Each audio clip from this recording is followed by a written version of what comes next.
அமெரிக்காக்காரன் ஆய்வு பண்ணி சொல்கிறான், கை தட்டினா மாரடைப்பு நோய் வராதான். ஒரு பெரிய அரங்கத்துக்குள்ளே ஒரு போட்டியை நிறுவி இருக்கிறாங்க.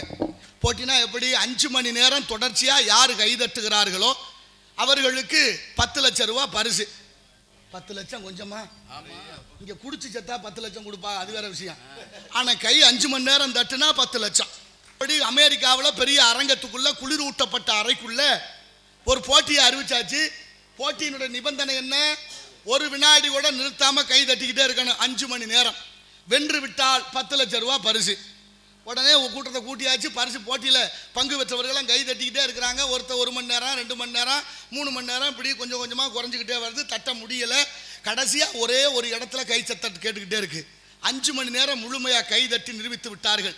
வெற்றி பெற்ற அந்த கை தட்டியவர் மேடைக்கு வருமாறு அன்போடு அழைக்கிறோம் என்று விழா குழுவினர்கள் அழைக்கிறார்கள்.